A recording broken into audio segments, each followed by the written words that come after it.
Legenda asal-usul Pulau Komodo. Kisah Sang Naga Penjaga Timur Nusantara.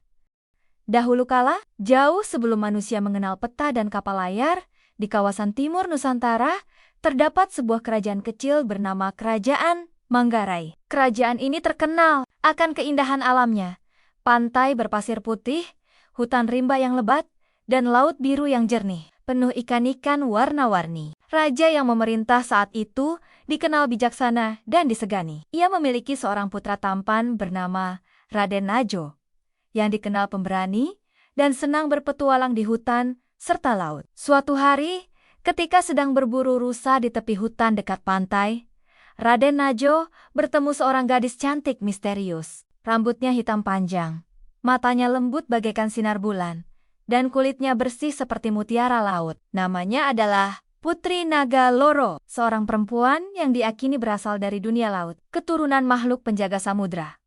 Pertemuan itu membuat hati Raden Najo bergetar. Mereka berbincang lama di bawah pohon besar, hingga waktu seolah berhenti. Hari berganti minggu, minggu berganti bulan, mereka semakin dekat, hingga akhirnya cinta tumbuh di antara keduanya.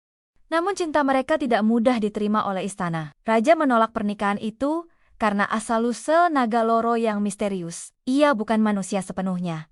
Dan rakyat takut ia membawa kutukan dari laut.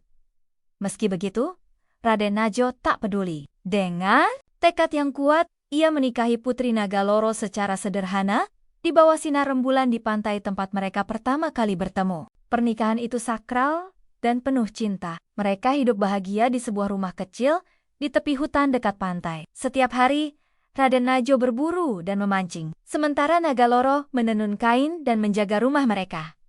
Beberapa bulan berlalu, Putri Naga Loro mengandung, dan saat waktu melahirkan tiba, seluruh alam seakan menyambutnya. Angin laut bertiup lembut, dan langit berwarna keemasan di sore hari itu. Namun, ketika bayi mereka lahir, sesuatu yang aneh terjadi. Putri Naga Loro melahirkan dua bayi kembar. Satu bayi manusia laki-laki yang tampan, dan satu lagi bayi berbentuk makhluk kecil, bersisik menyerupai naga kecil. Raden Najo terkejut dan ketakutan. Ia mengira anak bersisik itu adalah kutukan, dan hampir membunuhnya. Tapi Putri Naga Loro menahan tangan suaminya sambil menangis. "Jangan, wahai suamiku. Itu anak kita juga. Ia berbeda, tapi darahnya sama sepertimu. Ia bukan kutukan. Ia titipan alam." Namun Raden Najo tetap tidak bisa menerima. Ia takut rakyat akan menertawakan dan menganggapnya aib. Maka, dengan hati berat, Putri Naga Loro terpaksa menyembunyikan bayi bersisik itu ke dalam hutan, jauh dari desa manusia. Sebelum meninggalkan anak itu, Putri Naga Loro berbisik penuh air mata. "Wahai anakku, engkau kuberi nama Orah. Aku tahu, dunia tidak akan menerimamu sekarang, tapi suatu hari nanti, manusia akan mengenalmu dan menghormatimu sebagai penjaga tanah ini." Lalu, Orah kecil pun tumbuh di hutan, sendirian. Tahun berlalu. Bayi manusia tumbuh menjadi pemuda gagah bernama Gerong. Ia cerdas, pemberani, dan disayangi rakyat. Namun jauh di dalam hutan, Orah, saudara kembarnya, tumbuh menjadi makhluk besar, bersisik, kuat, dan lincah. Ia kini tampak seperti naga tanah.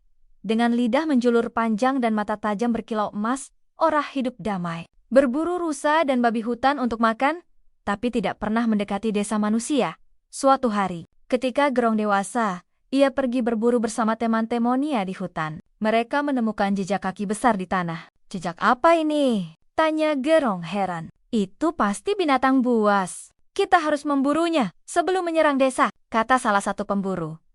Gerong setuju, dan mereka mulai mengikuti jejak itu. Setelah lama berjalan, mereka tiba di sebuah lembah sunyi di dekat pantai. Dan di sanalah mereka melihat seekor makhluk raksasa bersisik coklat tengah memangsa rusa.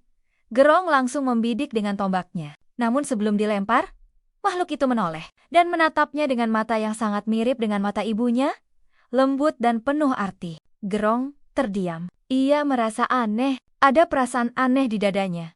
Seolah ia mengenal makhluk itu. Makhluk itu, yang tak lain adalah Orah, tidak menyerang. Ia justru menundukkan kepala pelan dan mengeluarkan suara rendah, seperti ingin berbicara. Tapi salah satu pemburu lain panik dan melempar tombak. Orah terluka dan mengaum keras lalu melarikan diri ke arah pantai. Gerong berlari mengejarnya sendirian. Di tepi laut, Orah jatuh, tersungkur. Darahnya menetes di pasir putih, menyatu dengan air asin ombak. Saat itulah, Putri Nagaloro muncul dari laut dengan cahaya keemasan. Angin berhenti berhembus, dan laut menjadi tenang. Ia menatap Gerong dengan mata penuh duka. "Gerong, hentikan! Makhluk yang kau buru itu bukan binatang buas. Dia adalah saudaramu, saudara kembarmu yang kau tinggalkan dulu." Gerong tertegun, matanya melebar. Ia menatap kembali sosok bersisik besar itu. Tiba-tiba semua potongan kenangan ibunya, kisah masa kecil, dan cerita tentang laut muncul di benaknya. "Saudaraku," bisiknya pelan.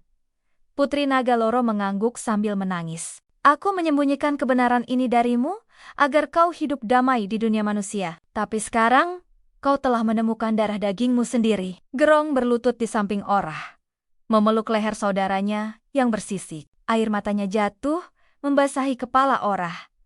Orah menatapnya sekali lagi, lalu perlahan menutup mata, tenang, seolah ia mengerti bahwa akhirnya ia diakui. Tiba-tiba, laut bergemuruh. Cahaya biru keemasan menyelimuti tubuh Orah. Luka di tubuhnya menghilang, dan tubuhnya berubah menjadi makhluk yang lebih besar. Seekor naga darat raksasa. Ia menatap ibunya dan saudaranya sekali lagi, lalu berlari ke arah bukit, menghilang di balik kabut. Setelah kejadian itu, Gerong dan ibunya tinggal di pantai. Menamai daerah itu Pulau Komodo, berasal dari nama Orah, yang berarti penjaga tanah dalam bahasa kuno. Dari waktu ke waktu, keturunan Orah muncul kembali, makhluk besar bersisik yang kini kita kenal sebagai Komodo, naga tanah yang menjaga pulau itu hingga hari ini. Masyarakat percaya bahwa Komodo bukanlah binatang biasa, melainkan keturunan Orah, saudara kembar manusia, yang lahir dari kasih sayang seorang ibu dan keajaiban laut. Maka, sejak saat itu, penduduk Pulau Komodo tidak pernah membunuh Komodo. Mereka memperlakukan hewan itu dengan hormat. Setiap kali bertemu seekor Komodo di hutan, mereka menyapa dengan lembut, "Selamat datang, saudara tua." Legenda ini bukan sekadar dongeng lama. Ia mengajarkan kita tentang perbedaan dan penerimaan, bahwa sesuatu yang tampak asing dan berbeda bukan berarti jahat, bahwa cinta seorang ibu melampaui bentuk dan rupa, dan bahwa manusia dan alam sesungguhnya berasal dari satu napas kehidupan yang sama di Pulau Komodo. Kisah ini masih hidup hingga kini. Ketika matahari tenggelam di balik bukit, dan suara burung camar berpadu dengan desiran angin laut, penduduk tua sering berkata pelan kepada anak-anaknya, "Jangan pernah sakiti Komodo, karena siapa tahu, di balik matanya yang tajam, ada darah saudaramu sendiri yang menatap balik." Demikianlah kisah asal-usul Pulau Komodo, legenda yang hidup di antara ombak dan hutan, di mana cinta, keberanian, dan pengorbanan menjadi satu dalam kisah abadi tentang manusia dan alam. Jangan lupa untuk like, share, dan subscribe agar lebih banyak kisah legenda Nusantara yang bisa kita jaga dan kenang bersama.